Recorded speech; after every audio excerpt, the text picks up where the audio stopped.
नमस्कार, मैं डॉक्टर पार्थ और आज फिर से हम एक दूसरे के साथ जुड़ रहे हैं और आज का जो टॉपिक है वो है टीपू सुल्तान।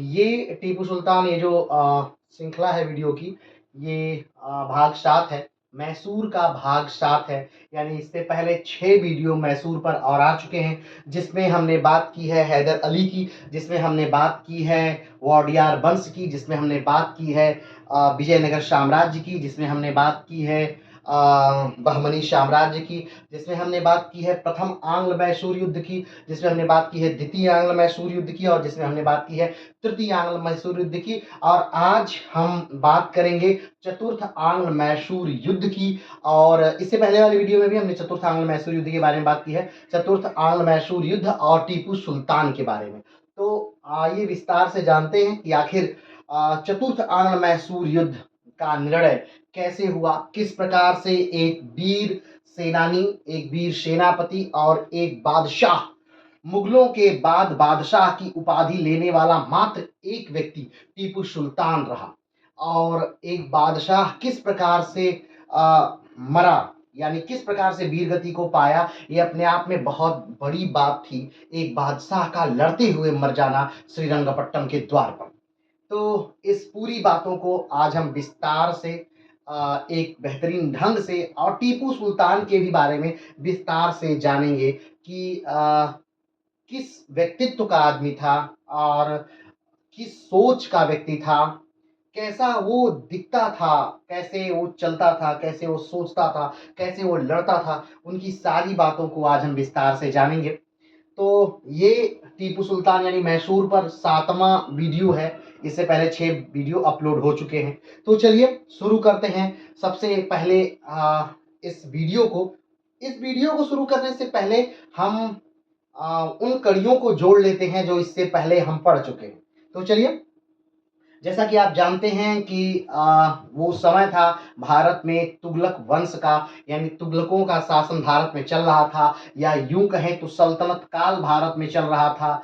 और सल्तनत काल के समय में दक्षिण भारत में एक नए वंश का उदय होता है या एक नए साम्राज्य का उदय होता है, जिसे हम विजयनगर साम्राज्य के नाम से जानते हैं। तो विजयनगर साम्राज्य का उदय होता है और विजयनगर साम्राज्य बहुत तेजी से कभी उत्थान की तरफ बढ़ा था और धीरे धीरे धीरे विजयनगर साम्राज्य अलग अलग वंशों के तहत राज्य करता है, जिसमें संगम, सुलुभ, तुलुभ और आराविडु वंश शामिल हैं। संगम, सुलुभ, तुलुभ, जो तुलुभ वंश है, इसी में विजयनगर का सबसे प्रतापी शासक कृष्णदेव राय भी शासन करता है। लेकिन एक ऐसा समय आता है जब विजयनगर साम्राज्य का युद्ध होता है बहमनी से अलग हुए राज्यों से, यानी बीदर, बीजापुर, गोलकुंडा और अहमदनगर। ये चारों राज्य मिलकर के विजयनगर साम्राज्य को बुरी तरह हरा देते हैं और उनकी राजधानी को जला देते हैं, बहुत बुरी तरह जला देते हैं। विजयनगर साम्राज्य लगभग नष्ट हो जाता है। नष्ट हुए विजयनगर साम्राज्य से ही वाडियार वंश की नींव पड़ती है और धीरे धीरे ये वंश आगे की तरफ बढ़ता है। लेकिन एक समय ऐसा आता है कि इस वंश में एक सैनिक के तौर पर एक आदमी भर्ती होता है जिसका नाम हैदर अली है। धीरे धीरे अपनी योग्यता के बल पर हैदर अली, चूंकि अनपढ़ है, आप जानते हैं इतिहास में कई ऐसे राजा हैं जो निरा अनपढ़ हैं, लेकिन उन्होंने एक अलग ही मिसाल कायम की है। उन राजाओं में जो सबसे पहला नाम आता है वो अकबर का है। अकबर भी अनपढ़ था, लेकिन अकबर ने जो महानता की मिसाल कायम की, जो उसने अपना साम्राज्य स्थापित किया और जिस प्रकार से अपने साम्राज्य को चलाया, वो उतने बेहतरीन ढंग से पढ़े लिखे या विद्वान शासक भी अपने साम्राज्य को नहीं चला सकते, ये कंफर्म समझिए। क्योंकि सल्तनत काल का, जिस काल की हम बात कर रहे थे, सल्तनत काल का ही एक बहुत ही पढ़ा लिखा राजा था जिसका नाम था मोहम्मद बिन तुगलक। उसने ऐसी ऐसी योजनाएं चलाई और उसकी सारी योजनाएं फेल होती चली गई। यहाँ तक कि अगर देखा जाए तो उसके शासन के समय में ही विजयनगर साम्राज्य और बहमनी साम्राज्य की नींव डाली गई और दक्षिण भारत पूरा तुगलकों के हाथ से हमेशा हमेशा के लिए चला गया। तो कहने का मतलब कि राज्य चलाने के लिए बेहतरीन अनुभव की आवश्यकता होती है, ना कि बेहतरीन पढ़ाई की। और वो उदाहरण हैदर अली और अकबर जैसे राजाओं ने दी। हैदर अली भी एक सैनिक के तौर पर राज्य में भर्ती होता है वाडियार वंश के, और धीरे धीरे धीरे एक फौजदार बनाया जाता है। और फिर 1761 का वो समय आता है जब हैदर अली ने वाडियार वंश की सारी ताकत अपने हाथों में ले ली और स्वयं राजा बन गया। फिर उसके बाद हैदर अली का सामना उस समय के महान राज्यों से होना था, जैसे मराठा से, निजाम से, और भी बहुत सारे राज्यों से। लेकिन उस समय हैदर अली का ये कहें कि लकी समय था, यानी बड़ा ही बेहतरीन समय था। कारण ये कि 1761 का जो समय काल है वो मराठाओं की अवनति का समय काल है, क्योंकि उसी समय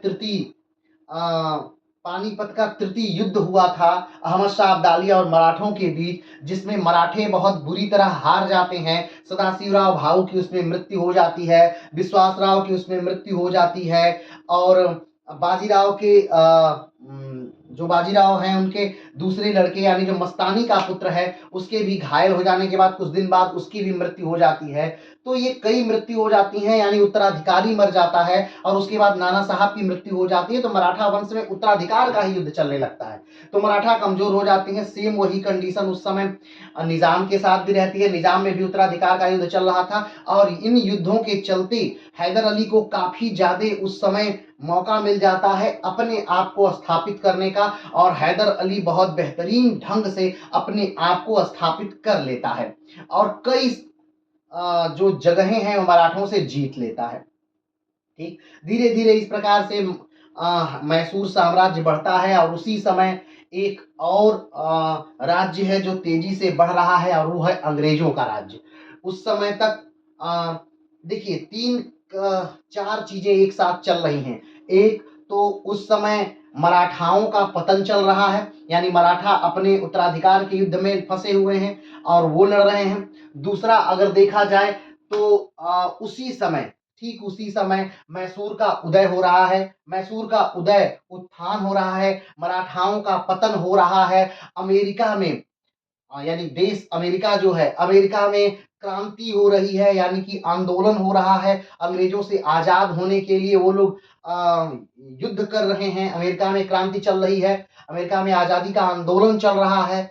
उसी समय फ्रांस जो है वो अमेरिका की मदद कर रहा है अंग्रेजों के खिलाफ। फ्रांस बहुत बुरी तरह उस मदद करते करते अमेरिका की फ्रांस इतना कंगाल हो जाता है कि फ्रांस में उसी समय क्रांति हो जा रही है। तो देखिए, फ्रांस की क्रांति हो रही है, अमेरिका में आंदोलन चल रहा है, आजादी का युद्ध चल रहा है, मराठाओं का भारत में पतन हो रहा है, मैसूर का उदय हो रहा है, और इधर बंगाल को जीत करके अंग्रेज अपना वर्चस्व धीरे धीरे पूरे भारत पर बढ़ा रहे हैं। तो एक साथ कई गतिविधियां भारतवर्ष में चल रही हैं।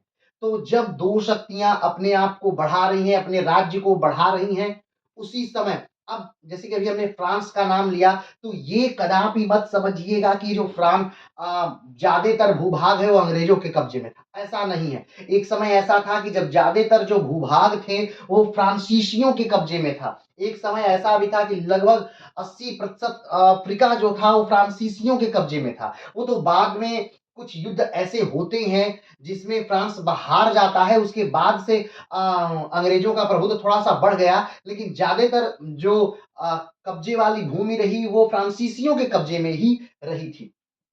ठीक है, आपको एक और बात याद होगी या नहीं होगी, इसे थोड़ा सा बता दे रहे हैं।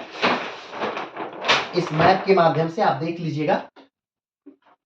ये अमेरिका है, यहाँ तक कहते हैं। ये मान लीजिए उत्तरी अमेरिका है, ये पूरा दक्षिणी अमेरिका है, और ये मध्य अमेरिका है। ठीक, मध्य अमेरिका में एक देश है ये पनामा।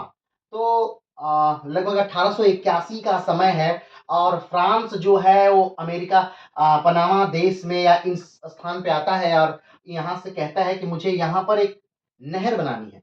अगर मैं इस नहर बना दूं, क्योंकि अगर अमेरिका का कोई भी सामान होता है तो यहाँ से ऐसे ही घूम करके अमेरिका के इन भागों में जाता है, या यहाँ से अगर कोई सामान यहाँ जाना है तो ऐसे घूम करके वो ऐसे जाया करता था।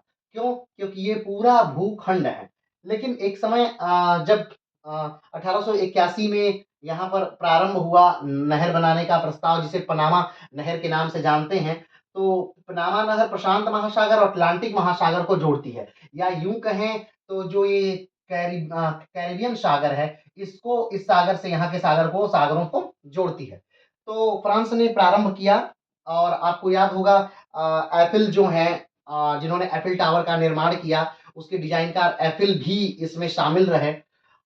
लगभग 10 साल फ्रेंच कंपनियां यहाँ पर लगी रहीं, लेकिन वो पनामा नहर नहीं बना सकी। लगभग 40,000 कहा जाता है कि मौतें हुई फ्रेंच कारीगरों का।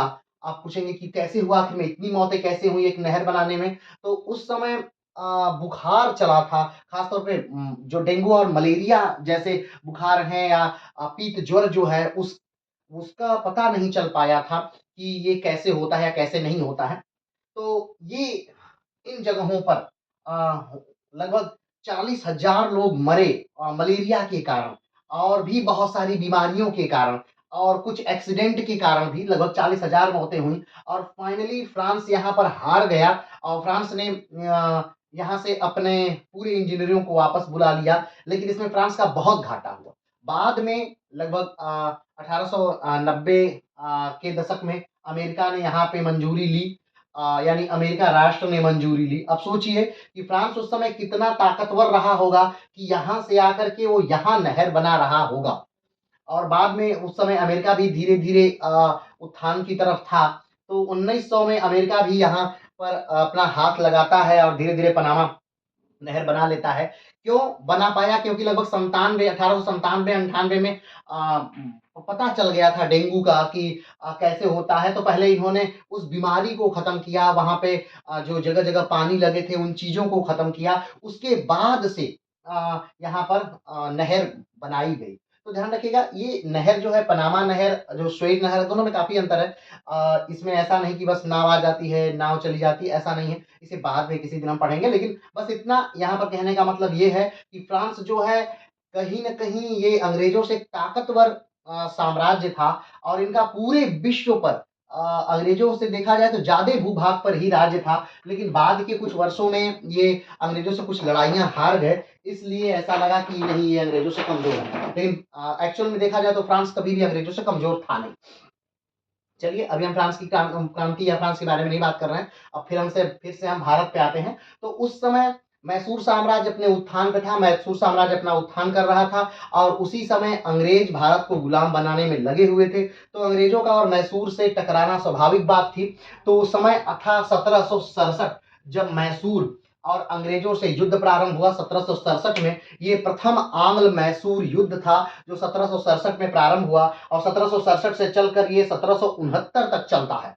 ठीक, 4 अप्रैल 1769 को एक संधि होती है, अंग्रेजों और मैसूर के बीच एक संधि होती है, जिसे मद्रास की संधि के नाम से जानते हैं। और उस संधि के द्वारा, मद्रास की संधि के बाद, यानी 4 अप्रैल 1969 में मद्रास की जो संधि होती है, उस संधि के बाद से आ, ये प्रथम आंग्ल मैसूर युद्ध रुक जाता है।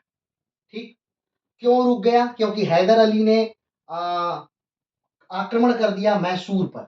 मैसूर पर आक्रमण कर दिया, और उस मैसूर पर आक्रमण से सॉरी हैदर अली ने आक्रमण कर दिया मद्रास पर, मैसूर पर नहीं, मद्रास पर। चूंकि मैसूर तो खुद ही हैदर अली की ही राजधानी थी। ठीक, तो हैदर अली ने आक्रमण कर दिया मद्रास पर, और मद्रास पर आक्रमण से तो आक्रमण कर देता है मद्रास पर, हैदर अली आक्रमण कर देता है। और मद्रास पर आक्रमण की अंग्रेजों ने एकदम सोचा भी नहीं था कि मद्रास पर आक्रमण हो जाएगा, ऐसा उन्होंने अनुमान भी नहीं लगाया था। और मद्रास पर आक्रमण से एकदम हक्के बक्के अंग्रेज रह जाते हैं, और फाइनली अंग्रेजों ने हार स्वीकार कर ली एक तरह से, और मद्रास की संधि हो गई 4 अप्रैल 1969 को। और 4 अप्रैल 1969 में मद्रास की संधि के साथ ही प्रथम आंग्ल मैसूर युद्ध समाप्त होता है, ध्यान दीजिएगा कि प्रथम आंग्ल मैसूर युद्ध वो युद्ध था जिसमें कि टीपू सुल्तान या यूं कहें तो हैदर अली या यूं कहें तो मैसूर साम्राज्य की विजय हुई थी। अंग्रेज हारे थे, अंग्रेजों ने हरजाना दिया था मैसूर साम्राज्य को, ठीक। और उसमें एक बात जो डील हुई, मुख्य बात, वैसे तो संधि में कई सारी शर्तें थी, लेकिन एक मुख्य शर्त जो ये थी कि जब भी कभी मैसूर साम्राज्य को आवश्यकता होगी अंग्रेजों की, या कभी भी मैसूर साम्राज्य पर अगर कोई बाहरी शक्ति आक्रमण करेगी तो अंग्रेज उस समय बचाएंगे, यानी कि मैसूर का साथ देंगे अपनी सेना के साथ। लेकिन 1771 में, ठीक, 1771 में जब आक्रमण करता है कौन, तो मराठा मराठा साम्राज्य जब 1771 में आक्रमण करता है, उस समय अंग्रेजों ने मदद नहीं की मैसूर साम्राज्य की।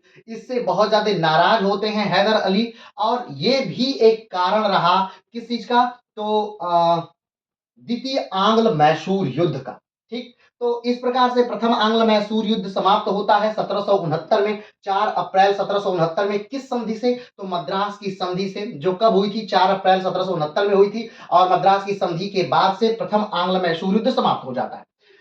द्वितीय आंग्ल मैसूर युद्ध कब शुरू हो रहा है, तो 1780 से लेकर 1784 तक द्वितीय आंग्ल मैसूर युद्ध चल रहा है। लेकिन द्वितीय आंग्ल मैसूर युद्ध के समय एक बहुत बड़ी घटना ये हो जाती है कि 1782 में हैदर अली की मृत्यु हो जाती है। एक महान सेना नायक की क्या हो जाती है, मृत्यु हो जा रही है युद्ध के बीच में, यानी अभी युद्ध चल ही रहा है, 1782 में मृत्यु हो जाती है। और कहीं ना कहीं हैदर अली की मृत्यु से मैसूर साम्राज्य का पलड़ा थोड़ा हल्का जरूर होता है, लेकिन टीपू सुल्तान हैदर अली की तरह ही योग्य था, और टीपू सुल्तान ने सेना की कमान अपने हाथों में ली और एक तरह से सेना का नेतृत्व किया। और 1784 आते आते जो हैदर अली की कमी थी उसे लगभग टीपू सुल्तान ने समाप्त कर दी, और मैसूर की बढ़त अंग्रेजों पर बनने लगी। एक तरह से मैसूर अब अंग्रेजों पर बढ़त बनाने लगा।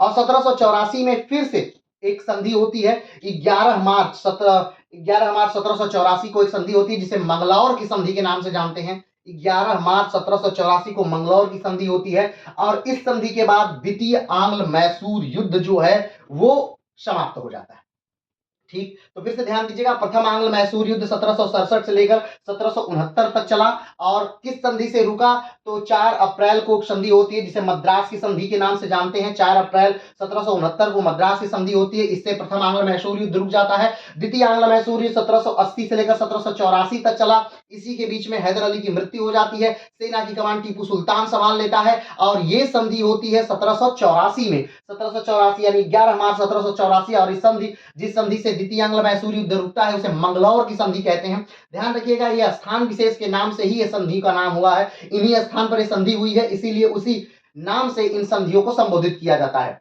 ठीक है। अब ध्यान दीजिएगा, फिर तीसरा आंग्ल मैसूर युद्ध प्रारंभ हो रहा है।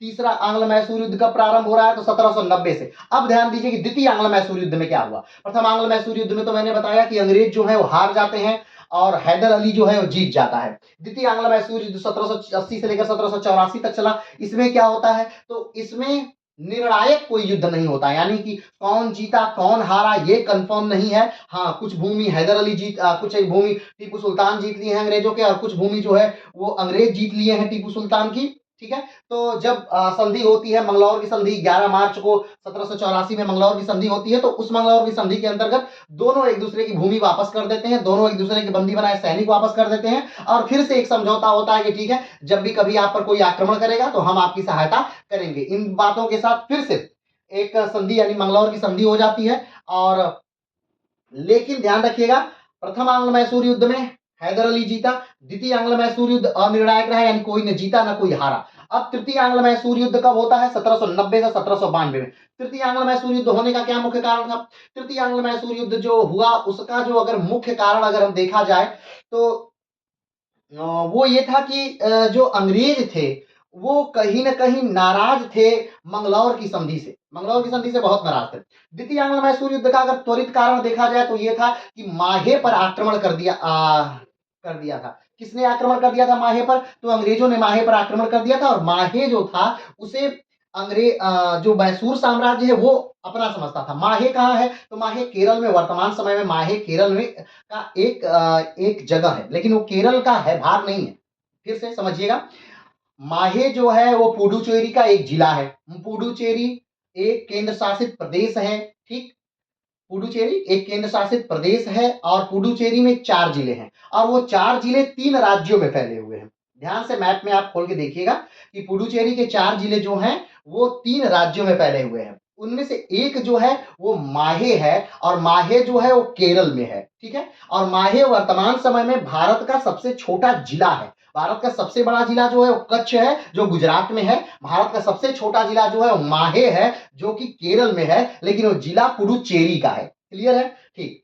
अगर हम बात करें कि बाकी कौन से पुडुचेरी के जिले हैं तो यनम है, करैकल है और स्वयं एक पुडुचेरी है, ठीक है। करैकल और पुडुचेरी ये दोनों जो है वो तमिलनाडु में है, यनम जो है वो आंध्र प्रदेश में पड़ता है। क्लियर है, तो पुडुचेरी के 4 जिले जिनमें से 2 यानी कि पुडुचेरी और करैकल ये तमिलनाडु में है, माहे केरला में है और यनम आंध्र प्रदेश में है। तो ये बात ध्यान रखिएगा। क्लियर है, तो उसी माहे पर फ्रेंच कॉलोनियां थी, ठीक है। वो माहे वाला क्षेत्र मैसूर साम्राज्य ने फ्रेंचों को दिया था क्योंकि मैसूर का फ्रेंच के साथ काफी ज्यादा अच्छा संबंध था, घनिष्ठ संबंध था। तो उन्होंने फ्रेंचों को दिया था और उस फ्रेंच वाले भाग पर अंग्रेजों ने हमला कर दिया और ये बात टीपू सुल्तान को बहुत बुरी लगी और टीपू सुल्तान ने या यूं कहिए तो हैदर अली ने आक्रमण कर दिया और इसी के कारण द्वितीय आंग्ल मैसूर युद्ध हुआ। क्लियर है, अब बात करते हैं तृतीय आंग्ल मैसूर युद्ध की। तो तृतीय आंग्ल मैसूर युद्ध जो था वो 1790 से लेकर 1792 तक चला। कब से कब तक?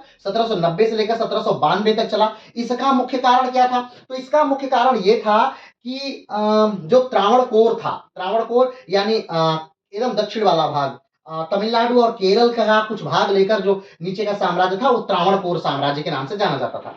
तो जो त्रावणकोर वाला राज्य था उसको डचों ने कुछ भूमि बेची थी। डचों ने कुछ भूमि बेची त्रावणकोर साम्राज्य को।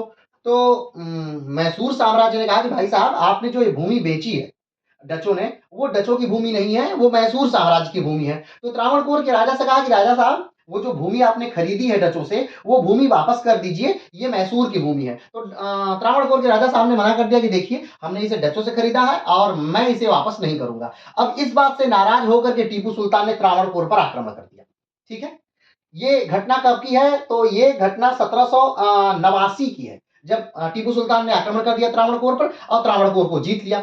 अब इससे अंग्रेज परेशान हो गए, त्रावणकोर पर आक्रमण से अंग्रेज परेशान हो गए। अब बात आई कि त्रावणकोर पर आक्रमण से अंग्रेज क्यों परेशान हो गए? तो अंग्रेजों से और त्रावणकोर से 1784 में एक संधि हुई थी कि अगर कोई भी व्यक्ति त्रावणकोर पर आक्रमण करेगा तो उसे अंग्रेजों पर आक्रमण माना जाएगा और कोई भी व्यक्ति अगर अंग्रेजों पर आक्रमण करेगा तो उसे त्रावणकोर पर आक्रमण माना जाएगा। दोनों एक दूसरे की सहायता करेंगे। वैसे अंग्रेज चाहते तो सहायता नहीं भी करते क्योंकि अंग्रेज तो हमेशा सबसे संधि करते थे और कभी भी उसे मानते, अपने फायदा अनुसार मानते या नहीं मानते थे। लेकिन यहाँ पर चूंकि उन्हें मंगलौर की संधि से बहुत नुकसान हुआ था एक तरह से और मंगलौर की संधि से टीपू सुल्तान की रेपुटेशन बहुत ज्यादा बढ़ गई थी, इसलिए अंग्रेजों को कहीं ना कहीं मंगलौर की संधि 1784 वाली खटक रही थी। उन्हें मैसूर पर आक्रमण करने का कोई ना कोई बहाना चाहिए था और वो बहाना मिल गया त्रावणकोर के माध्यम से। तो त्रावणकोर के माध्यम से जब उन्हें बहाना मिला तो उन्होंने डायरेक्ट टीपू सुल्तान के खिलाफ क्या कर दिया? युद्ध की घोषणा कर दी। और उस समय अगर देखा जाए तो लॉर्ड कॉर्नवालिस अंग्रेजों के खिलाफ के साथ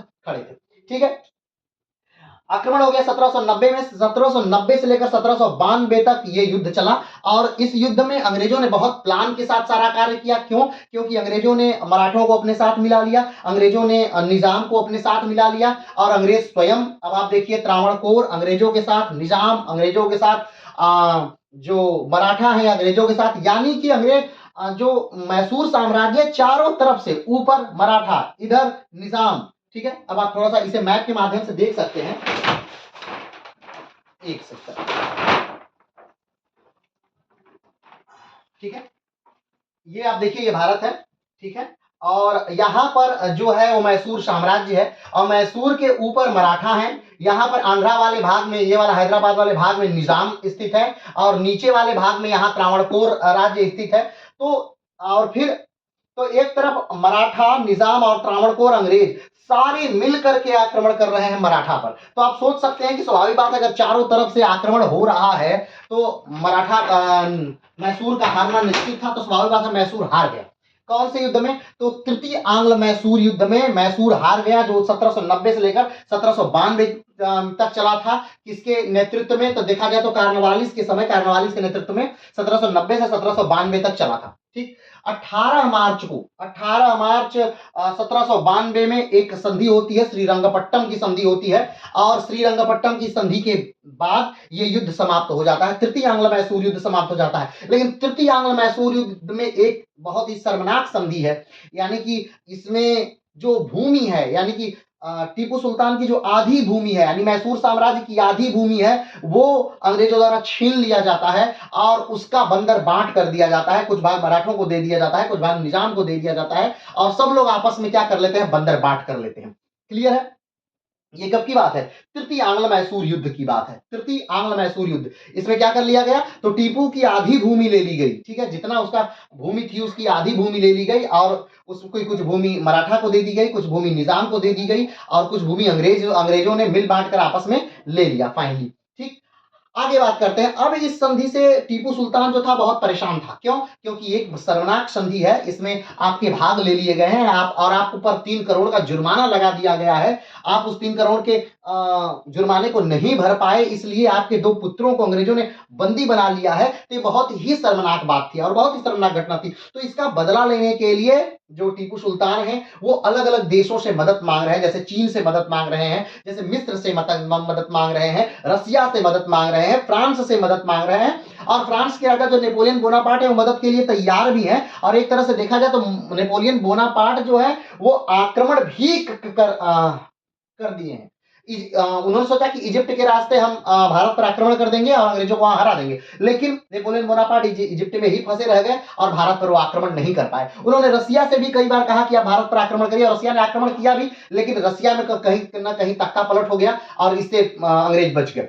लेकिन अंग्रेज ये जानते थे कि जिस व्यक्ति से सहायता मांगी जा रही है, यानी टीपू सुल्तान, वो कोई नॉर्मल आदमी नहीं है, वो विश्व का सबसे महानतम सेनापतियों में से एक सेनापति है। इसलिए इनको विदेशी मदद मिलने से पहले, यानी मैसूर को विदेशी मदद मिलने से पहले मैसूर को सबक सिखाना है, यानी मैसूर का तख्ता पलट कर देना है, टीपू सुल्तान को मार देना है। ये अंग्रेजों ने कंफर्म कर लिया था। तो इसी के चलते चतुर्थ आंग्ल मैसूर युद्ध होता है। चतुर्थ आंग्ल मैसूर युद्ध का मुख्य कारण जो था वो बस एक इतना था कि जो टीपू सुल्तान है वो अपना खोई हुई प्रतिष्ठा, खोया हुआ साम्राज्य फिर से प्राप्त करना चाहते हैं, और उसके लिए वो दूसरे विदेशी राजाओं से मदद मांग रहे हैं। और अंग्रेज ये जान रहे हैं कि टीपू सुल्तान को मदद मिल सकती है, इसलिए अंग्रेज कहीं ना कहीं टीपू सुल्तान को मदद मिलने से पहले ही सबक सिखाना चाहते हैं, मारना चाहते हैं। तो इसलिए चतुर्थ आंग्ल मैसूर युद्ध होता है।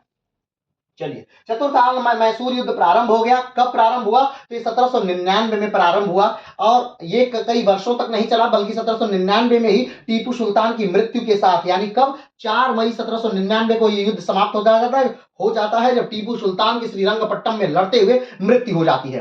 तो अगर हम पिछले वीडियो में, यानी अब इस वीडियो से कनेक्ट करना है तो उसकी बात कर रहे हैं, इसको उससे जोड़ना है। तो आइए शुरू करते हैं। वो समय था 3 मई का। वैसे तो आक्रमण बहुत पहले ही फरवरी के लगभग ही हो चुका था, लेकिन धीरे धीरे सेनाएं आती हैं और टीपू सुल्तान के साम्राज्य यानी श्रीरंगपट्टम के चारों तरफ सेनाएं अपना पहरा डालती हैं। धीरे धीरे अंग्रेजों का जो संसाधन है वो समाप्त होता है, उनके खाने की सामग्रियां खत्म होती हैं। और जब अंग्रेजों को लगा कि हमारी खाने की सामग्री पूरी तरह से खत्म हो जाएगी और हम मैसूर को नहीं जीत पाएंगे, तो अंग्रेजों ने फिर से अपनी पुरानी नीति अपनाई। मैसूर साम्राज्य के गद्दारों को अपने में मिलाया, बहुत पैसा दिया, उनको अपने में मिलाया, और एक तारीख तय की गई। 3 मई का समय तारीख तय किया गया और उस दिन आक्रमण कर दिया गया। 3 मई को जो श्रीरंगपट्टम का किला था उसमें एक छेद हो गया, और उस छेद में से कुछ जो गद्दार सैनिक थे उन्होंने अंग्रेजों को अंदर घुसा लिया। अगले दिन 4 मई का दिन था, जब टीपू सुल्तान बड़े बहादुरी के साथ अपने घोड़े पर सवार होकर के निकले। उन्होंने जो छेद वाला भाग था उसे मरम्मत करने का आदेश दिया और अपने ज्योतिषियों से मिले। उनके ज्योतिषियों ने कहा कि अगर आप कुछ दान पुण्य करते हैं तो आप पे ये आई जो बला है ये टल जाएगी। और टीपू सुल्तान दान पुण्य का कार्यक्रम चालू भी करते हैं। वहाँ के जो महान पुजारी हैं, बड़े मंदिर के पुजारी, उनको बुलाया जाता है, उनको एक हाथी दिया जाता है, कुछ 200 रुपए दिए जाते हैं, एक तिल का बोरा दिया जाता है। बाकी जो पुजारी हैं उनको बकरियां दी जाती हैं, काली गायें दी जाती हैं और 90 रुपए उन सब लोगों को दिया जाता है। और भी जो गरीब लोग हैं उनको भी नहाने के बाद टीपू सुल्तान उनसे भी मिलते हैं, उनको भी पैसा वगैरह देते हैं। शाम का खाने के समय टीपू सुल्तान आकर के भोजन कर रहे हैं, तभी उन्हें सूचना प्राप्त होती है कि आक्रमण हो गया है और टीपू सुल्तान अपने घोड़े पर सवार होकर के सैनिकों का उत्साह बढ़ाने के लिए सैनिकों के बीच कूद जाते हैं और बड़े बहादुरी के साथ टीपू सुल्तान लड़ रहे हैं, लेकिन तब तक एक सनसनाती हुई गोली उनके छाती में आकर लग जाती है। टीपू सुल्तान गिर जाते हैं, उन पर वार होता है। टीपू सुल्तान उसका जवाब देते हैं, सैनिकों को मारते हैं, दूसरा सैनिक वार करता है, उसे मारते हैं, तीसरा सैनिक वार करता है, उसे मारते हैं। तब तक पीछे से कहीं कोई आक्रमण कर देता है, मार देता है, टीपू सुल्तान मर जाते हैं। लेकिन किसी को ये पता नहीं है कि टीपू सुल्तान ये जिसे हम मार रहे हैं वो कोई और व्यक्ति नहीं बल्कि वो टीपू सुल्तान है, क्योंकि साधारण वेश का आदमी है, साधारण से वो उसने कपड़े पहने हैं और बिना कोई आभूषण का वो वस्त्र धारण किया हुआ है, लेकिन है वो मैसूर का राजा। हाँ, बस एक पहचान है कि वो जिस तलवार से लड़ रहा है उसमें एक रत्न जड़ित है और उसी तलवार को पाने के लिए सारे सैनिक उसी पर टूट पड़े हैं। जब अंग्रेजों ने लगभग वो किला जीत लिया तो सबसे पहले टीपू को खोजा जाने लगा। टीपू को खोजते उनके कमरे में गया तो कमरे में टीपू नहीं थे। बाद में पता चला कि टीपू यहाँ लड़ रहे हैं। उनके जो अंगरक्षक हैं राजा खां वो वहीं पर पड़े हुए थे। उन्होंने इशारा किया, उन्होंने बताया कि देखिए वहीं पर टीपू कहीं होंगे।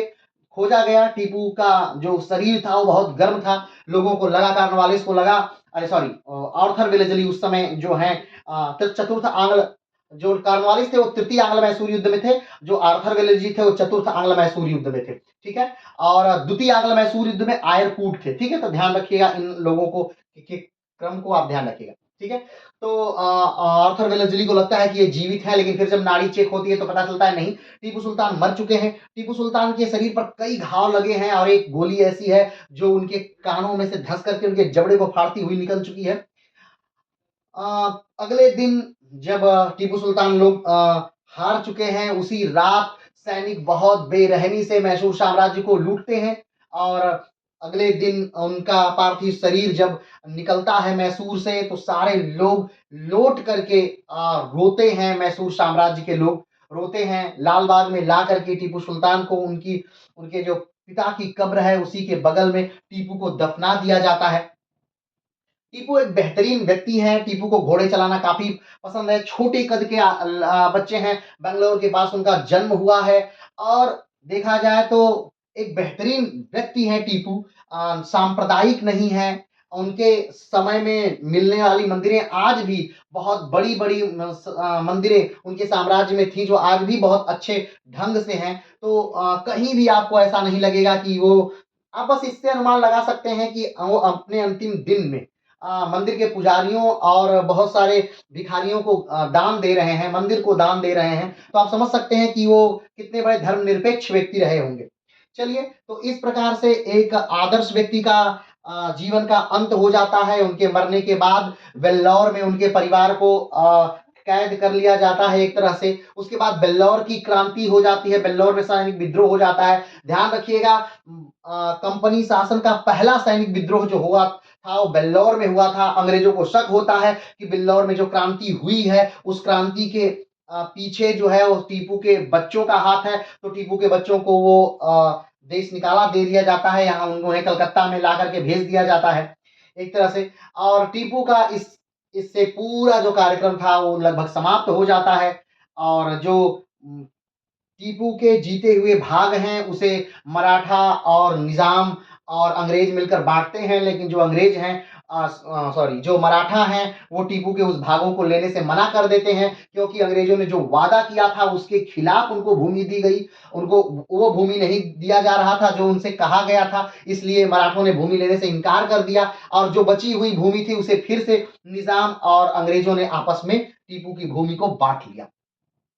ठीक, और इस प्रकार से टीपू का अंत हो जाता है।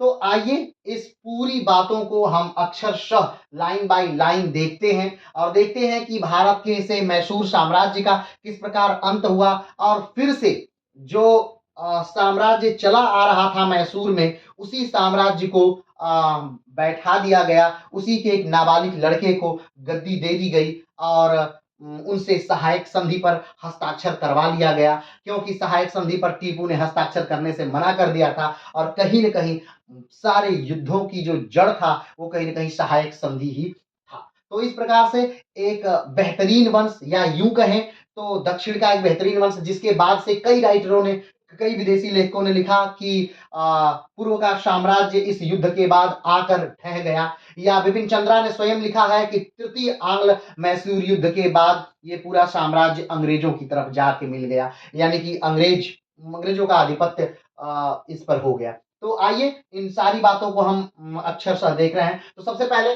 मैसूर भाग 7 है, टीपू सुल्तान के बारे में है। टीपू सुल्तान के जन्म की बात करें तो 10 नवंबर 1750 को हुआ था। टीपू सुल्तान के पिता का नाम जो था वो हैदर अली था, और टीपू सुल्तान की मृत्यु जो हुई वो 4 मई 1799 को हुई थी।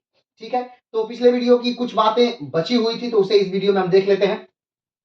अंग्रेजों को पता नहीं था कि टीपू मारे जा चुके हैं। हमने बताया कि टीपू 4 मई को आकर के अंग्रेजों के साथ लड़ रहे हैं, गेट पर लड़ रहे हैं, अपने जो अंगरक्षक हैं उनके साथ लड़ रहे हैं बहुत तेजी से। उनके अंगरक्षकों ने देखा कि इतना इतना ज्यादा सैनिक आ रहे हैं, तो उनके अंगरक्षकों ने कहा कि आप बता दीजिए, अंग्रेजों को बता दीजिए कि आप टीपू हैं, अपना परिचय दे दीजिए। उन्होंने कहा कि नहीं, हम परिचय नहीं देंगे, हम लड़ते हुए मरना चाहेंगे, हम बंदी बनना पसंद नहीं करेंगे। और वहीं पर टीपू सुल्तान पे वार हो रहा है, और पहले तो बहुत बहादुरी से लड़े, बेहोशी की उन्हें गोली एक लग चुकी है और बेहोशी की हालत में उन्हें लगभग मार दिया गया, टीपू मर गए।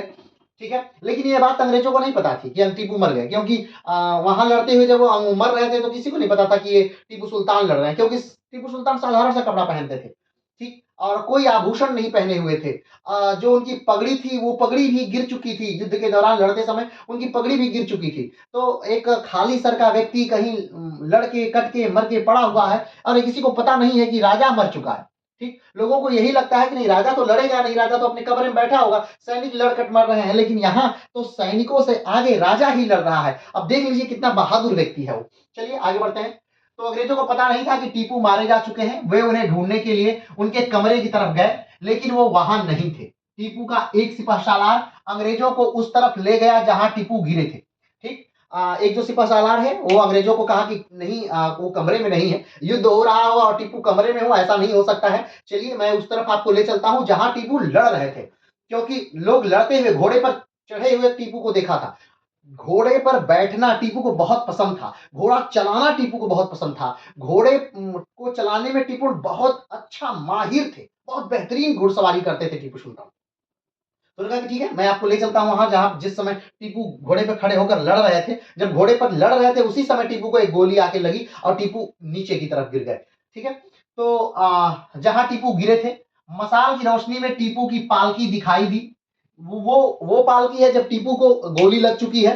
ठीक, टीपू को गोली लग चुकी है और टीपू के जो कुछ सिपहसालार हैं वो टीपू को पालकी में भर करके और लेके जाना चाह रहे हैं, लेकिन वो जा नहीं पा रहे क्योंकि इतनी भीड़ है और इतना युद्ध हो रहा है, तो वो जा नहीं पा रहे वहीं। और जब टीपू फिर अपने आप को पालकी से बाहर निकाल करके फिर युद्ध के मैदान में आ जा रहे हैं, फिर से लड़ रहे हैं और फिर कई बार हो रहे हैं, उसका वो जवाब दे रहे हैं, वो मार रहे हैं अंग्रेजों को, और फिर एक बार होता है कि टीपू उस वार से मर जाते हैं। ठीक है, पालकी दिखाई दी और उसके बगल में ही टीपू का अंगरक्षक राजा खां घायल पड़े थे।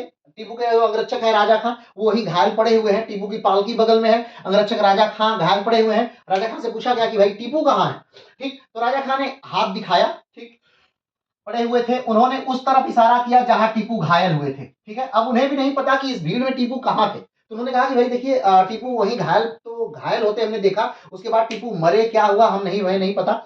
तो उन्होंने हाथ दिखाया कि वहीं पर टीपू घायल हुए थे। तो वहां पर लोग गए, अंग्रेजी गए वहां पर खोजने के लिए, आर्थर पिलेजनी थे वहां पर खोजने के लिए गए। जब टीपू की लाश मिली, उनकी आंखें खुली हुई थी। ध्यान दीजिए, अब ये एकदम बारीकी वाली बात है। हम यहाँ पर इतनी डीप बात इसलिए कर रहे हैं क्योंकि एक वीर आत्मा की मृत्यु की बात है, एक सच में मैसूर का टाइगर की मृत्यु की बात है, और एक ऐसे व्यक्ति की मृत्यु की बात है जो अंग्रेजों से लड़ता हुआ मारा जा रहा है। ये पहले क्रांतिकारी लोग हैं जो अंग्रेजों से लड़ रहे हैं, मर रहे हैं अपने राष्ट्र के लिए, अपने देश के लिए। ये वो लोग नहीं है, ये बड़े आराम से अंग्रेजों से संधि कर सकते थे, सहायक संधि आराम से, बस क्या करना था इनको, एक पेन लेकर के उस पर ऐसे घुमा देना था। सहायक संधियां स्थापित कर लेते। क्या जाता इनका, कुछ नहीं जाता। बड़े आराम से अंग्रेजों की पार्टियों में सम्मिलित हो सकते थे, दारू पी सकते थे, शराब पी सकते थे, लेकिन मांस मदिरा का भक्षण कर सकते थे। लेकिन ये वो व्यक्ति थे जो नहीं, लड़ने कटने मरने में यकीन किया। इन्होंने अंग्रेजों के का विरोध करने में यकीन किया और इन्होंने वो किया भी। चलिए आगे बढ़ते हैं। तो जब टीपू की लाश मिली, उनकी आंखें खुली हुई थी, उनका शरीर इतना गर्म था कि मेजर अलेक्जेंडर और एलन और कर्नल वेलेस्ली को लगा कि वो जिंदा हैं। ठीक है, ये नाम याद रखिएगा क्योंकि ये वहां पर उपस्थित व्यक्ति हैं। ये आर्थर वेलेस्ली, जिनका नाम आ रहा है, ये कर्नल वेलेस्ली, ये इनका पूरा नाम है आर्थर वेलेस्ली। और ये आर्थर वेलेस्ली, ध्यान रखिएगा, कोई नॉर्मल व्यक्ति नहीं है। ये आगे चल के बाद में नेपोलियन बोनापार्ट को भी वाटरलू के मैदान में हराएंगे। ये आर्थर वेलेस्ली वही व्यक्ति है जो मराठों को भी हराएंगे। ये आर्थर वेलेस्ली वही व्यक्ति हैं जो बाद में चल के ब्रिटेन के दो बार प्रधानमंत्री होंगे। और आज तक ब्रिटेन के इतिहास में आर्थर वेलेस्ली को एक बहुत ही सम्मानित व्यक्ति के तौर पर देखा जा रहा है। तो ध्यान दीजिए, ये आर्थर वेलेस्ली नॉर्मल व्यक्ति नहीं है और उस समय के एक नायक की भूमिका ये अदा कर रहे हैं। तो अलेक्जेंडर वेलेस्ली को लगा भाई को कि लाश बहुत गर्म है, यानी इनकी बॉडी बहुत गर्म है और इनकी आंखें खुली हुई, तो हो सकता है ये जिंदा हो। लेकिन तो नहीं, लेकिन जब नाड़ी देखी गई तो पता चला वो मर चुके हैं। नाड़ी जब चेक की गई उनकी तो पता चला ये मर चुके हैं। टीपू के शरीर पर कुल 4 घाव थे। टीपू के शरीर के शरीर का निरीक्षण किया गया तो उस पर कुल 4 घाव थे। 3 शरीर पर, 1 माथे पर, 1 गोली उनके दाहिने कान में घुसकर उनके बाएं कान में धंस गई थी। सोचिए, दाहिने कान से एक गोली निकली थी और बाएं जो गाल है, इस गाल में गोली धंसी हुई है। अब सोचिए क्या व्यक्ति है। आप इतिहास जब पढ़ेंगे तो आप देखेंगे कि बहुत कम ऐसे राजा हैं जो युद्ध में डायरेक्ट तौर पर भाग लिए, और उनसे भी कम राजा हैं जो युद्ध में भाग लिए और युद्ध में लड़ते हुए मारे गए। बहुत कम नाम आपको ध्यान में आएगा, या मुझे तो ऐसा लगता है कि शायद आपको कोई नाम ही ध्यान में ना आए कि ऐसा भी कोई राजा है जो युद्ध में भाग लिया हो और लड़ता हुआ मारा गया हो। ऐसा कोई राजा आपके ध्यान में है तो बताइएगा, मुझे कमेंट बॉक्स में बताइएगा। ठीक है, सल्तनत काल का छोड़ दीजिएगा, सल्तनत काल के एक इब्राहिम लोदी को छोड़ करके बात करिएगा।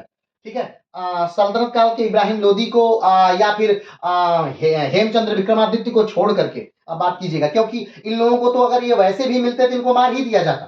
ठीक, ये बात अंग्रेजों के समय से हो रही है कि अंग्रेजों से लड़ता हुआ राजा जो मारा गया हो उनकी बात करिएगा, और राजा रहा हो, उस साम्राज्य का राजा रहा हो, हम उनकी बात कर रहे हैं। चलिए, घुस गई, बाएं गाल में धंस गई थी। टीपू ने बेहतरीन लेनिन का जामा पहना हुआ था। तो टीपू के शरीर पे बहुत सारे घाव हैं। 1 घाव लगा, 2 घाव लगा, आदमी लड़ रहा है, 1 गोली लगी जो कान में धंस गई है और गाल में निकल गई है। सोचिए क्या मंजर, दर्दनाक मंजर रहा होगा। टीपू ने बेहतरीन लेनिन का जामा पहन रखा था जिसके किनारे पर सिल्क के कपड़े की सिलाई की गई थी। उनके शरीर पर कोई आभूषण नहीं था। सोचिए, एक राजा है लेकिन बस एक कपड़ा पहने हुए हैं, कोई आभूषण पहन के वो रण में नहीं उतरे हुए हैं, बेहतरीन ढंग से वो लड़ रहे हैं। तो उनके शरीर पर कोई आभूषण नहीं था, मात्र उनके हाथ पर एक बाजूबंद था। यह बाजूबंद एक चांदी की ताबीज थी जिसके अंदर अरबी और फारसी के कुछ लिखा हुआ था। ठीक, तो हमने कहा कि जो टीपू सुल्तान है जब वो युद्ध में उतरे हैं तो उन्होंने कोई आभूषण नहीं पहना है, बस एक बाजूबंद पहना है जो एक चांदी का ताबीज है और उसे अरबी फारसी में कुछ भाषा में उस पर लिखा हुआ है। उन्होंने जो कपड़ा पहना है वो लेनिन का कपड़ा है और जिसके किनारे पर सिल्क के कपड़े की सिलाई की गई है। ठीक है, आगे बढ़ते हैं। टीपू का पार्थिव शरीर उनके ही दरबार में रखा गया। टीपू की मृत्यु के बाद उनके पार्थिव शरीर को उनका ही जो दरबार हाल था उसमें रखा गया। अगले दिन शाम को टीपू का जनाजा निकला। शहर के दोनों तरफ अंतिम दर्शन के लिए लोग लेट कर रो रहे थे। अगले दिन शाम को टीपू का जनाजा निकला, यानी अंतिम दर्शन के लिए निकला। उनकी लाश जा रही थी, जनाजा निकल रहा था और लोग, मैसूर साम्राज्य के लोग सड़क के दोनों किनारे सड़क पर लौट करके रो रहे थे उनके सम्मान में, टीपू के सम्मान में। एक बेहतरीन राज्य का अंत था, बेहतरीन राज्य के साथ एक बेहतरीन राजा का अंत था, बेहतरीन राजा के साथ स्वतंत्रता का अंत था, स्वतंत्रता के टीपू द्वारा लगाए हुए उस वृक्ष का अंत था और नागरिकता का एक तरह से अंत था। वहां से शुरू हो रही थी अंग्रेजों की गुलामी। ये समय था 1800 कह सकते हैं या 1799 कह सकते हैं। इस समय से गुलामी शुरू हो रही थी और ये गुलामी लंबी चलनी थी। पूरे 1799 से 1800 पूरा, फिर 1947 में जाकर के आज़ादी मिलने वाली थी। ये किसी को नहीं पता था कि एक लंबा गुलामी का समय एक दौर चलेगा। तो उनका जनाजा निकला और रोड के दोनों तरफ लोग लोटे हुए हैं, रो रहे हैं। अंतिम दर्शन के लिए लोग लेटकर रो रहे हैं। टीपू को लाल बाग में उनके पिता की कब्र के बगल में दफना दिया गया। टीपू को लाल बाग में उनके पिता की कब्र के बगल में दफना दिया गया। आज भी वो जगह जहां पर टीपू को दफनाया गया है बहुत बेहतरीन जगह है। बहुत अच्छी शांति वहां प्राप्त होती है। ऐसा लगता है कि सच में एक वीर भूमि है ये। वहां पर एक वीरात्मा सच में आज भी निवास कर रही है, ऐसा फील आता है। इस वीडियो में मैं हो सकता है तो उसका लिंक आपको शेयर कर दूंगा कि जो उनकी कब्र की जगह है और वो जो उनका शहर है उस शहर को मैं लिंक में शेयर कर दूंगा, ध्यान दे दीजिएगा। दिया गया रात में माहौल बिगड़ गया और लगभग प्रकृति भी नाराज हो गई। उस रात में बहुत भयंकर तूफान आया, आंधी आई, तूफान आया, बारिश हुई बहुत भयंकर। शायद प्रकृति नाराज थी, शायद मैसूर साम्राज्य नाराज था, या कहें भगवान नाराज थे, अल्लाह नाराज थे, कोई तो नाराज था। इतनी बड़ी आंधी और तूफान आया और ऐसा आंधी तूफान कि 2 अंग्रेजों के मरने तक की घटना घटी, यानी 2 लोग मर गए। इतना बड़ी आंधी तूफान आई जिस रात जिस शाम टीपू सुल्तान का जनाजा निकला, पूरा मैसूर हिल चुका था और सबको यही लगा कि एक अंतिम विदाई है, प्रकृति ने एक अंतिम विदाई की है नाराजगी के साथ, एक बेहतरीन शासक की, एक बेहतरीन व्यक्ति की, एक बेहतरीन राजा की। चलिए जो भी रहा हो। उसके बाद अंग्रेज सिपाहियों ने श्रीरंगपट्टम में जोरदार लूट मचाई। जोरदार लूट हुई अंग्रेजों के द्वारा श्रीरंगपट्टम पे। हर घर को लूटा गया, उनके महल को लूटा गया, साम्राज्य के हर एक आंगन को लूटा गया, लूट मचाई। लेकिन कुछ कुछ ऐसे भी सामान थे मैसूर में, यानी कि राजमहल में, जो उन आम सिपाहियों के हाथ नहीं लगे। जैसे में क्या क्या उनके आम सिपाही, हमें नहीं कह रहे कि अंग्रेजों के हाथ नहीं लगे, अंग्रेजों के हाथ लगे, लेकिन जब बड़े अंग्रेज अधिकारी आए तब उनके हाथ लगे, छोटे सैनिकों के हाथ वो नहीं लगे। क्या क्या नहीं लगा था छोटे अंग्रेजों के हाथ? तो टीपू सुल्तान का सिंहासन, हाथी पे बैठने वाला हौदा जो चांदी का था, सोने चांदी से बनी प्लेटें, जवाहरातों से जड़े ताले, महंगी कालीने, रत्नों से भरे 20 बक्से, ये सामान आम सैनिकों के हाथ नहीं लगा। टीपू की बेहतरीन लाइब्रेरी, अब देखिए एक राजा अपने साथ लाइब्रेरी भी रखा हुआ है, लाइब्रेरी को भी कोई नुकसान नहीं पहुंचा। ये उस दौर की लाइब्रेरियां नहीं थी कि जब प्रिंटर से किताबें छप जाती थी और ला करके वो किताबें सज जा रही हैं, नहीं, वो हस्तलिखित पांडुलिपि की लाइब्रेरियां थी। जब हाथों से लिखा जाता था, किताबें हाथों से लिखी जाती थी, उस दौर की लाइब्रेरियां हैं। और उस समय में 2000 से अधिक किताबें टीपू अपने लाइब्रेरी में रखा हुआ है। तो आप सोच सकते हैं कि वो एक बेहतरीन पढ़ाका भी था, या वो अच्छे से उन चीजों को पढ़ने वाला भी था, यानी किताबों का शौकिया व्यक्ति था। एक व्यक्ति जो बेहतरीन तलवार भी चला सकता है और जो बेहतरीन जानकारी भी जानता है, जो बेहतरीन विद्वान भी है, वो टीपू ही हो सकता है। क्योंकि 2000 से अधिक किताबें उस समय रखना अपने आप में बहुत बड़ी बात है। ठीक, टीपू की लाइब्रेरी भी बची रही। लूटा गया, इसे भी लूटा गया। अभी हाल में ही टीपू की सुल्तान की जो तलवार थी वो 20 करोड़ में नीलाम हुई थी लंदन में। चलिए आगे बढ़ते हैं। अंग्रेजी सेना की तरफ से टीपू की तलवार वेलेस्ली को भेंट की गई। ठीक है, टीपू की कई तलवारें थी। अब एक राजा जब होता था तो उसकी कई तलवारें होती थी, एक जैसी बड़ी खूबसूरत तलवारें कई बनाई जाती थी। ठीक है, तो वेलेस्ली को टीपू की तलवार भेंट की गई। टीपू सुल्तान और मुरारी राव की एक तलवार लॉर्ड कॉर्नवालिस को यादगार के तौर पर भेजा गया। लॉर्ड कॉर्नवालिस को भी भेजा गया कि भाई साहब, आपने भी टीपू को हराया था तृतीय आंग्ल मैसूर युद्ध में, और लीजिए टीपू की को खत्म ही कर दिया गया चतुर्थांग्ल मैसूर युद्ध में, तो टीपू की एक तलवार आपको भी भेंट किया जा रहा है। कॉर्नवालिस को भी एक तलवार भेजी गई। ठीक, आगे बढ़ते हैं। अब तक अंग्रेजों के सामने टीपू से बड़ा प्रतिद्वंदी उनके सामने नहीं आया था। अभी तक जितने भी युद्ध अंग्रेजों ने किया था, टीपू से बड़ा प्रतिद्वंदी यानी टीपू से बड़ा दुश्मन अंग्रेजों ने नहीं देखा था, या अंग्रेजों को नहीं मिला था। अंग्रेजी पत्रकार पीटर आर्बर ने लिखा है, अंग्रेजी पत्रकार है पीटर आर्बर, उन्होंने लिखा कि टीपू के हार के बाद पूर्व का पूरा साम्राज्य हमारे पैरों पर आ गिरा। टीपू के हार के बाद पूर्व का पूरा साम्राज्य अंग्रेजों के पैरों पर आ गिरा। ये पीटर हार्बर लिखते हैं। अब आप सोचेंगे पूर्व कैसा? पूर्व का पूरा साम्राज्य मतलब तो उसे समझ लीजिए। ये ध्यान दीजिए, ये है UK, United kingdom of the great Britain, यानी अंग्रेजों का देश। और इधर से अगर देखेंगे तो इधर पश्चिम है और इधर पूरब है। तो अंग्रेज इनको पूर्वी देश कहते हैं, ठीक है, और इनको पश्चिमी देश कहते हैं। तो पूरब का साम्राज्य पूरी तरह से अंग्रेजों के कब्जे में कब आ गया पीटर हार्बर की नजर में? तो कहते हैं जब मैसूर साम्राज्य, हमने भारत के मैसूर साम्राज्य को जीत लिया, तब पूर्व का पूरा साम्राज्य हमारे कब्जे में आ गया। ठीक है, ध्यान दीजिएगा, इनके लिए, अंग्रेजों के लिए पूर्व है, ये पूर्वी देश आज भी कहे जाते हैं, ये पश्चिमी देश हैं। ठीक है, तो पूर्वी देश पूरी तरह से कब्जे में कब आ गया पीटर हार्बर की नजर में?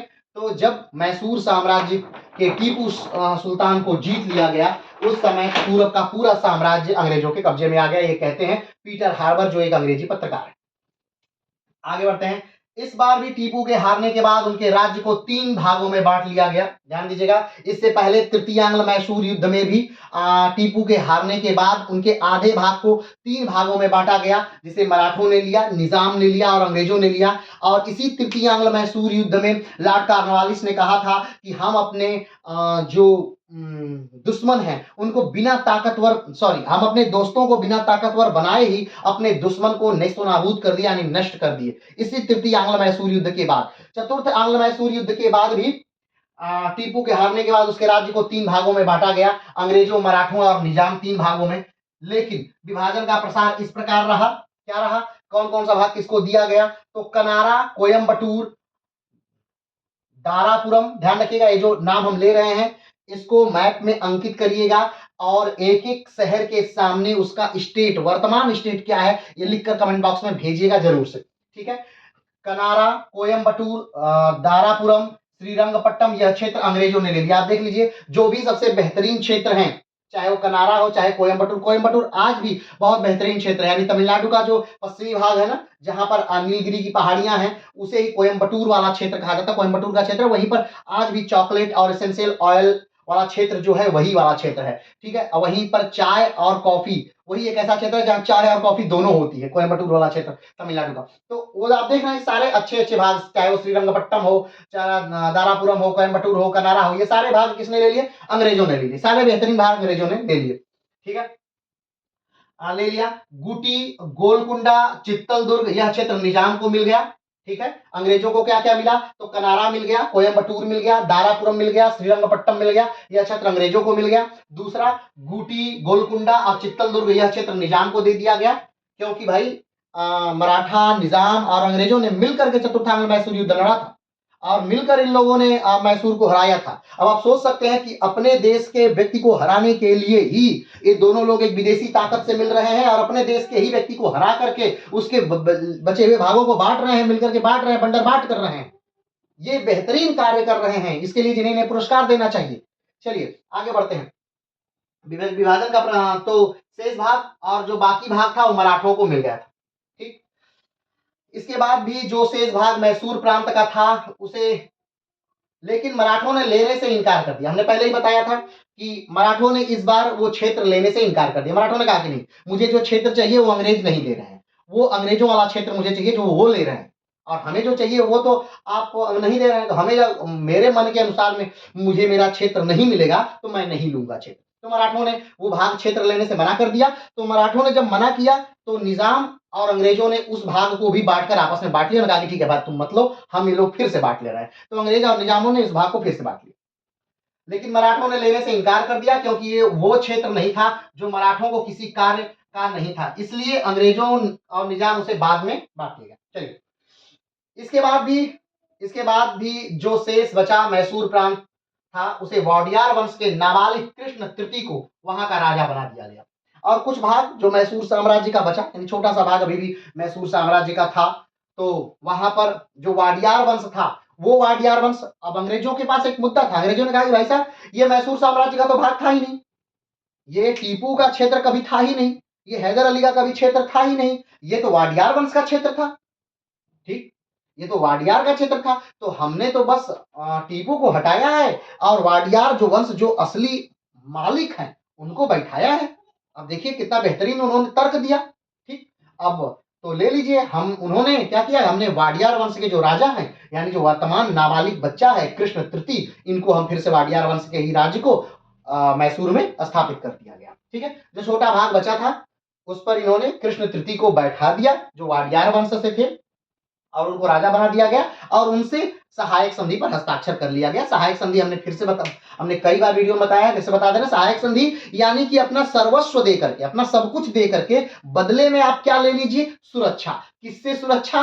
यानी कि बिल्ली से दूध की सुरक्षा का वचन ले लीजिए, सब कुछ दे करके। ठीक है, अब वो सुरक्षा कितनी करेगी राम जाने। चलिए आगे बढ़ते हैं। तो अंग्रेजों में बात लिया, वहां का बना लिया गया और उनसे सहायक संधि पर हस्ताक्षर करवाया गया। कृष्णा चामराज का पुत्र था। इस प्रकार मैसूर साम्राज्य का अंत हो गया। इस प्रकार क्या हो गया, मैसूर साम्राज्य का अंत हो गया और मैसूर साम्राज्य पर पुराना वाडियार वंश के ही एक नाबालिग बच्चे को क्या कर दिया गया, बैठा दिया गया, उससे सहायक संधि सिग्नेचर करवा करके। आगे बढ़ते हैं। टीपू सुल्तान के परिवार के सदस्य बेल्लौर में नजरबंद कर दिए गए। टीपू सुल्तान के जो सदस्य थे, बाकी बचे उनके बच्चे, उनके जो बाकी और भी लोग थे, उन सारे लोगों को नजरबंद करके बेल्लौर में क्या कर दिया गया, नजरबंद करने का मतलब कि एक बड़ा सा घर उन्हें दे दिया गया और कहा गया कि भाई साहब आप लोग इस घर से बाहर नहीं निकलेंगे, आप लोग इसी में आराम से रहेंगे। ठीक है, तो क्या कर दिया गया, बेल्लौर में नजरबंद कर दिया गया। 1806 में जो बेल्लौर में सिपाही विद्रोह हुआ उसमें इनका हाथ होने का संदेह किया गया। बेल्लौर का सिपाही विद्रोह भी हम आपको पढ़ाएंगे सीरियल वाइज। जब बेल्लौर का नंबर आएगा यानी जब वो सन आएगा तो हम वहां का सिपाही विद्रोह भी पढ़ाएंगे। बेल्लौर का सिपाही विद्रोह भारत का कंपनी के खिलाफ पहला सिपाही विद्रोह था।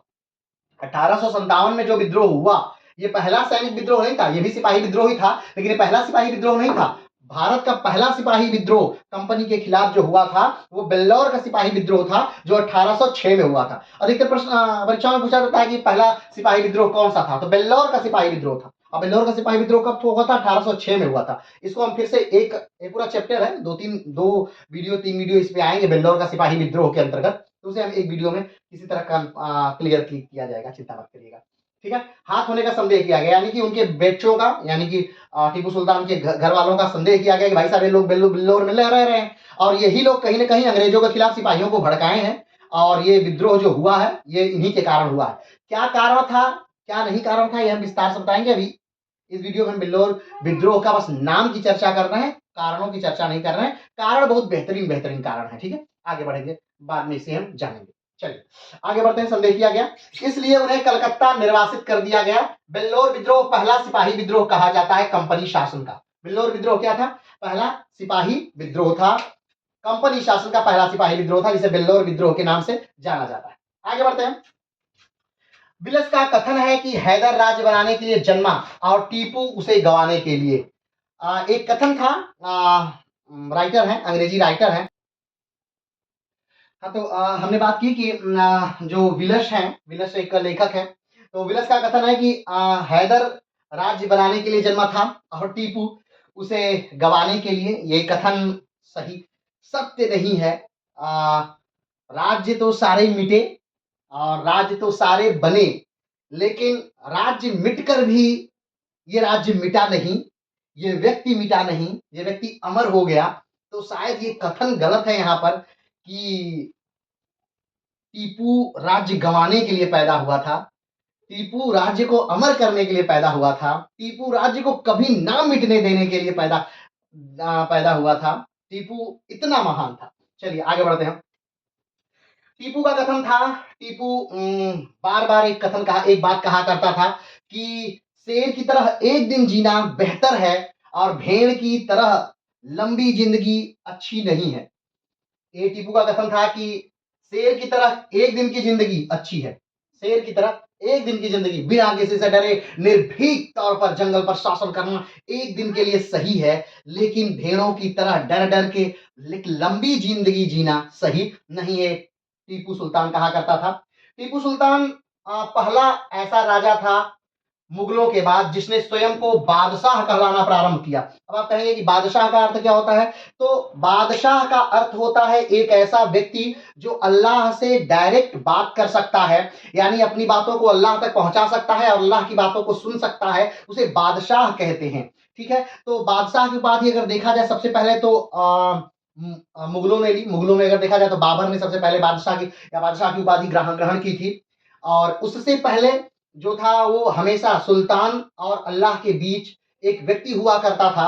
अगर सुल्तान को कुछ जानना हो तो उस व्यक्ति के पास जाता था और उससे पूछता था कि इस विषय पे हम क्या कर सकते हैं। लेकिन बाद में जब आप मुगलों में ये प्रथा आ गई कि मुगलों ने स्वयं को बादशाह के उपाधि से नवाजा, तो टीपू मुगलों के बाद पहला ऐसा व्यक्ति था जिसने स्वयं को बादशाह कहलाना शुरू किया था। चलिए आगे बढ़ते हैं। टीपू सुल्तान, हाँ, वेलेजली दो हैं। वेलेजली हमने बात की, वेलेजली नाम के दो व्यक्ति हैं, एक बड़ा भाई है, ठीक, और एक छोटा भाई है। ठीक है, तो वेलेजली बड़ा भाई रिचर्ड वेलेजली है। ठीक है, दो लोग हैं, वेलेजली नाम के दो व्यक्ति हैं, एक रिचर्ड वेलेजली और दूसरा आर्थर वेलेजली। ध्यान दीजिएगा, वेलेजली नाम के दो व्यक्ति हैं, एक रिचर्ड वेलेजली, एक आर्थर वेलेजली। एक ही समय काल में, एक ही शासन काल में, इसी टीपू के समय दो वेलेजली हैं। एक बंगाल का गवर्नर जनरल है जो उसका नाम रिचर्ड वेलेजली है, और एक आर्थर वेलेजली है जो भारत में सारी कंपनी सेना का कमांडर है। क्लियर है? दो वेलेजली हैं, Richard Wellesley, Arthur Wellesley. Richard Wellesley जो है वो बंगाल के गवर्नर जनरल हैं, ठीक उसी समय। और आर्थर वेलेजली जो है वो भारत में कंपनी सेना के कमांडर है। ठीक, वेलेजली जो भारत में वेलेजली, यह गवर्नर जनरल के तौर पर, किसकी बात हो रही है? रिचर्ड वेलेजली के तौर पर। रिचर्ड वेलेजली जो है ये गवर्नर जनरल के तौर पर 1798 में भारत आया और 1805 तक गवर्नर जनरल रहा। इसने मराठा मैसूर को हराया था। ध्यान दीजिए, मराठाओं और मैसूर को नियंत्रित करने वाला जो व्यक्ति था वो कौन था? तो रिचर्ड वेलेजली। रिचर्ड वेलेजली कब आया था भारत? तो 1798 में रिचर्ड वेलेजली आया था और कब तक रहा? 1805 तक रहा। इसको बुला इसलिए गया क्योंकि ये लगातार युद्ध पर युद्ध पर युद्ध पर युद्ध पर युद्ध किए जा रहा था और कंपनी को लगा कि भाई इतना युद्ध नहीं करना है कंपनी को, आप लगातार युद्ध पे युद्ध कर रहे हैं। ये अलग विषय है कि आप चीजों को जीत रहे हैं, ठीक है, लेकिन इतना खर्च आप कर रहे हैं, इतना बड़े देश में अगर इतना युद्ध होगा तो कंपनी तो बर्बाद हो जाएगी, कंपनी को फायदा क्या होगा। इसलिए रिचर्ड वेलेजली को 1805 में वापस बुला लिया गया और इनको वापस बुलाते ही मराठाओं से जो युद्ध था वो रुक गया था। ठीक है, क्योंकि मराठा साम्राज्य में हमने इस बात को बड़े अच्छे से पढ़ाया था, याद करिएगा। अगर नहीं याद आया तो उस वीडियो को एक बार फिर से देख लीजिएगा, मराठा साम्राज्य वाले वीडियो को। ठीक है, तो 1805 में रिचर्ड वेलेजली वापस चले गए। रिचर्ड वेलेजली कब आए थे? तो 1798 में आए थे और रिचर्ड वेलेजली जो है वो आर्थर वेलेजली के बड़े भाई हैं। क्लियर, ध्यान रखिएगा। बाद में ये जब ब्रिटेन जाएंगे तो इनको मंत्रिमंडल में कई महत्वपूर्ण पदों पर भी ये कार्य करेंगे। आगे बढ़ते हैं। रिचर्ड वेलेजली का छोटा भाई आर्थर वेलेजली था। ध्यान दीजिएगा, रिचर्ड वेलेजली बड़े भाई थे जो कि बंगाल के गवर्नर जनरल थे। ठीक है, गवर्नर जनरल के तौर पर आए थे। कब आए थे? 1798 में आए थे। कब तक रहे? 1805 तक रहे। जो रिचर्ड वेलेजली के छोटे भाई हैं वो कौन है? Arthur Wellesley. आर्थर वेलेजली जो भारत में ब्रिटिश आर्मी का कमांडर था। भारत में ब्रिटिश आर्मी जो थी उसका क्या था? कमांडर था। आर्थर वेलेजली 1815 में वाटरलू के नेपोलियन को हराने के लिए फेमस हुए थे। आर्थर वेलेजली ने कई महत्वपूर्ण लड़ाइयां जीती, जैसे में मराठाओं को हराना, जैसे में टीपू सुल्तान को हराना, जैसे में नेपोलियन बोनापार्ट को वाटरलू के मैदान में हराना। 1815 में वाटरलू का जो युद्ध हुआ था नेपोलियन बोनापार्ट से, उसमें आर्थर वेलेजली ने एक महत्वपूर्ण भूमिका अदा की थी। इन्हीं के नेतृत्व में वो सेना लड़ी थी। और वाटरलू के युद्ध के बाद, नेपोलियन बोनापार्ट को हराने के बाद, आर्थर वेलेजली ब्रिटेन में बहुत फेमस हो गए, बहुत मशहूर व्यक्ति हो गए। अगर देखा जाए कि ब्रिटेन के सबसे मशहूर व्यक्तियों में तो आर्थर वेलेजली का नाम आता है। आर्थर वेलेजली 2 बार ब्रिटेन के प्रधानमंत्री तक रहे। सोचिए, एक ऐसा व्यक्ति जो भारत आता है एक सैनिक के तौर पर, एक कमांडर के तौर पर, और वो अच्छे अच्छे युद्ध लड़ता है, धीरे धीरे हीरो बनता है, और नेपोलियन को हराने के बाद वो ब्रिटेन का या भारत का या विश्व का बहुत बेहतरीन सेना नायकों में से एक सेना नायक गिना जाता है। और आज तक के ब्रिटेन के इतिहास में ब्रिटेन के बेहतरीन व्यक्तियों में से अगर बात करें तो आर्थर वेलेजली का नाम आज भी बड़े सम्मान के साथ ब्रिटेन में लिया जाता है। खासतौर पे आर्थर वेलेज़ली को नेपोलियन बोनापार्ट को वाटरलू के युद्ध में हराने के लिए याद किया जाता है और मैसूर के शासक टीपू सुल्तान को हराने के लिए, मारने के लिए याद किया जाता है आर्थर वेलेज़ली। आगे बढ़ते हैं। रिचर्ड वेलेज़ली ब्रिटेन का आगे चलकर विदेश मंत्री बना। रिचर्ड वेलेज़ली आर्थर वेलेज़ली का जो बड़ा भाई है, जो गवर्नर जनरल है, कहाँ का, भारत का गवर्नर जनरल है, वो क्या बनता है, ब्रिटेन का विदेश मंत्री बनता है।